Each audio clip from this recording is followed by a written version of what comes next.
Selamat pagi. Sudah pagi. Saudara-saudari yang terkasih, perayaan Natal, malam Natal atau pagi atau subuh Natal adalah saat sukacita yang dimeriahkan dengan lagu-lagu, lampu terang berkelap-kelip. Apakah benar demikian? Seharusnya demikian, tetapi bagi beberapa orang bisa jadi malam Natal tetaplah malam kelam, entah karena ada penderitaan akibat penyakit, bencana alam, kemiskinan, konflik di dalam keluarga, atau ketegangan di tengah masyarakat, atau karena orang masih berada dalam kesalahan yang sama, hingga orang tidak mengalami sukacita, bernyanyi gembira, hati masih gundah gulana, tersenyum di bibir, tapi hati masih gersang. Di balik kisah Natal ada Herodes yang berang ingin membunuh Yesus yang dianggap sebaik saingan. Di balik sukacita kelahiran Immanuel ada para gembala dan 3 Majus dari timur yang bersukacita berjumpa dengan Yesus di kandang binatang. Di balik kisah kelahiran Yesus Sang Juru Selamat ada perjuangan dan kesulitan, di mana Yusuf dan Maria berjalan mencari penginapan, tetapi tidak mendapatkan, hingga dengan keberanian kreatif mengundang kandang binatang menjadi tempat kelahirannya. Keberanian kreatif ini saya saksikan di tengah bencana banjir dan longsor yang terjadi di Keuskupan Sibolga. 2 hari yang lalu saya berkunjung di desa Kebun Pisang bersama dengan Karina KWI yang melayani bencana. Bagaimana mereka mengubah lapangan sepak bola menjadi kampung sementara, di mana 120 tenda keluarga-keluarga, dapur dan kamar mandi umum, puskesmas lapangan, bahkan sekolah lapangan berdiri. Dalam kunjungan peneguhan dan pemberi bantuan KWI dan Karina pada tanggal 22 Desember 2022,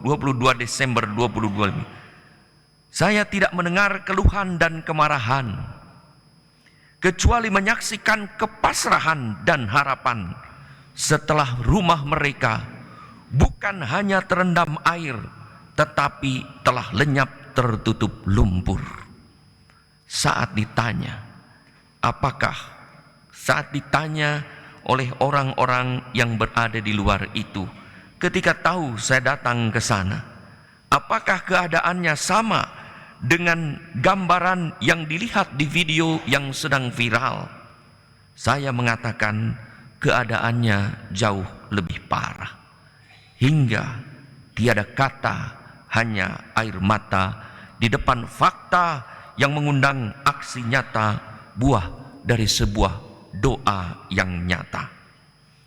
Bela rasa dari banyak pribadi dan institusi telah membawa sukacita di tengah derita yang sedang dialami. Mereka terus berharap pada Tuhan dan sungguh menyaksikan kasih Allah lewat bela rasa pribadi dan institusi dari Sabang sampai Merauke yang merangkul semua orang tanpa kecuali. Bencana alam tidak mengenal usia, tua dan muda, tidak mengenal suku, bangsa apapun, tidak mengenal agama, kepercayaan apapun, dilindas dalam waktu yang sama. Mereka sekini, sehati, sejiwa dalam penderitaan berharap.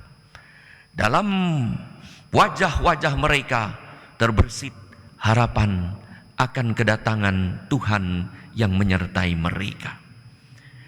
Selama perjalanan dan perjumpaan dengan mereka, sekali tiada keluhan, tetapi mereka terus bertumpu, bahkan anak-anak masih bersukacita secara kreatif mengubah malapetaka menjadi suatu arena permainan. Saudara-saudari yang terkasih, sukacita seperti itulah yang dialami umat Allah saat mendengar berita kelahiran Juru Selamat di tengah penderitaan yang disampaikan oleh Yesaya. Bangsa yang berjalan di dalam kegelapan telah melihat terang yang besar. Mereka yang diam di negeri kekelaman, atasnya terang telah bersinar. Tuhan telah datang menolong umat yang berharap. Tuhan tidak pernah tertidur, tidak pernah meninggalkan umatnya. Sukacita besar juga terjadi pada Yusuf dan Maria yang setelah tidak mendapatkan penginapan, akhirnya dapat melahirkan juga anak Allah, titipan Allah dengan selamat, dengan mengubah kandang binatang menjadi tempat kelahiran yang pantas bagi Sang Juru Selamat. Sukacita besar walaupun di kandang binatang terjadi. Sukacita besar juga terjadi para gembala yang dianggap masyarakat marginal, kaum pinggiran, orang buangan, orang yang dianggap berdosa dan tidak layak masuk tempat ibadat.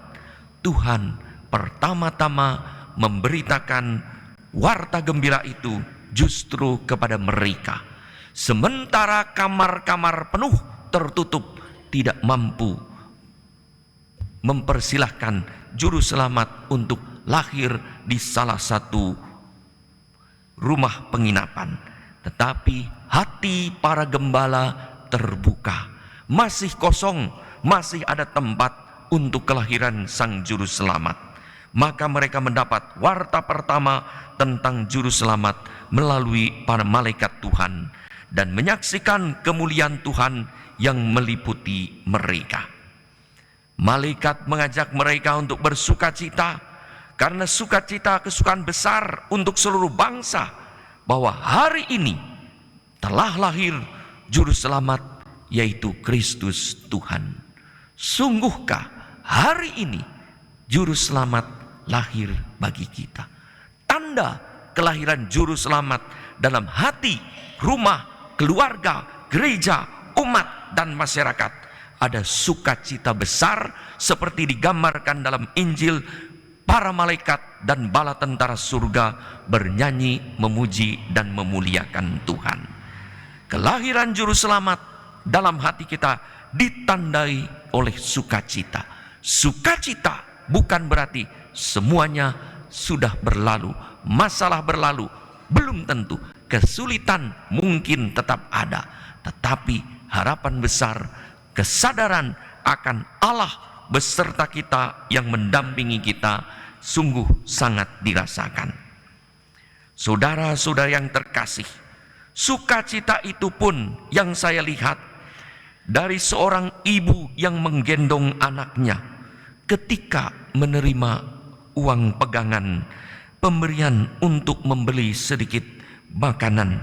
Ketika melihat wajah seorang anak yang menerima tas sekolah beserta dengan seisinya, ketika sudah 3 minggu berkeliaran tanpa sekolah karena semuanya hancur berantakan. Sekolah telah menjadi lapangan lumpur, bukan sekedar lumpur yang hidup. Sungai pun sudah tidak ada, semua sudah rata, air mencari jalan masing-masing. Jalan raya pun yang digali di tengah aspal menjadi sungai ketika hujan. Sukacita itu juga tampak dalam diri seorang ibu yang menerima paket sembako dan seorang nenek yang menerima tikar tidur. Sukacita mereka lebih tampak lagi saat mereka menyaksikan ada begitu banyak pribadi dan institusi yang tergerak tanpa diminta oleh mereka untuk berbela rasa memberikan bantuan kepada mereka. Sukacita itu juga tampak ketika kita memberi jaminan kepada mereka bahwa Karina Bala Bantuan Kawi akan menemani mereka sampai pulih selama setahun hingga rumah-rumah pun jadi. Kepala desa berkata, "Pak, kampung kami sudah terendam, kini tertutup lumpur, tak mungkin dibangun lagi. Kami harus mencari lokasi baru." Ketika kita berkata, kami akan menemani sampai ada kampung baru. Sukacita besar bagaikan Yohanes dalam kandungan yang berjingkrak ketika menerima kunjungan Maria, karena ada harapan bahwa Tuhan masih mendampingi mereka. Tuhan masih mengasihi dan menunggu mereka. Maka terima kasih kepada saudara-saudari yang tergerak hatinya oleh belas kasih bela rasa yang kalau kita ingat dua minggu yang lalu, seluruh keuskupan di seluruh Indonesia mengumpulkan kolekte kedua yang ditujukan untuk mereka semua. Saudara-saudari yang terkasih, bagaimana dengan Yesus yang datang berbela rasa dengan dosa kita? Seberapa besar penderitaan, seberapa besar duka cita yang kita alami kalau kita bandingkan juga dengan penderitaan yang kita lihat dan kita saksikan di tengah-tengah orang yang mengalami bencana alam di Sibolga. Semoga Tuhan Yesus yang datang berbela rasa dengan dosa kita agar kita dapat selamat, kita sungguh mengalami belas kasih Tuhan pada malam Natal ini, hingga kita pun mengalami disentuh dan disembuhkan.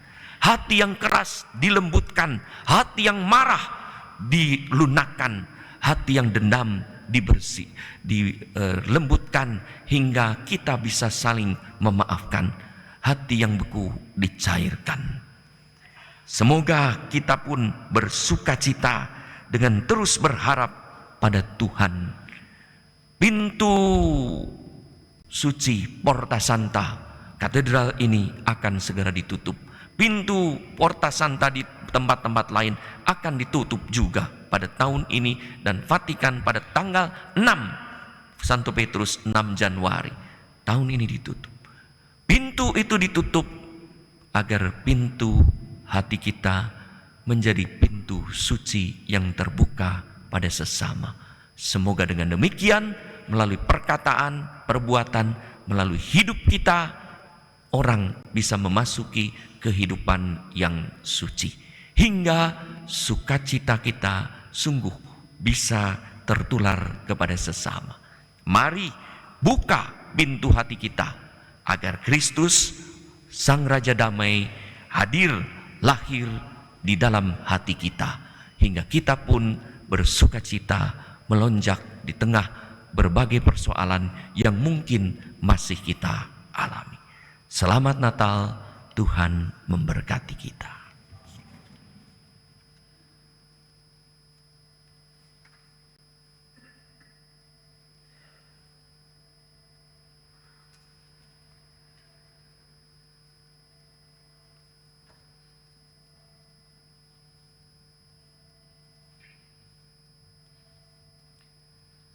Saudara-saudari yang terkasih,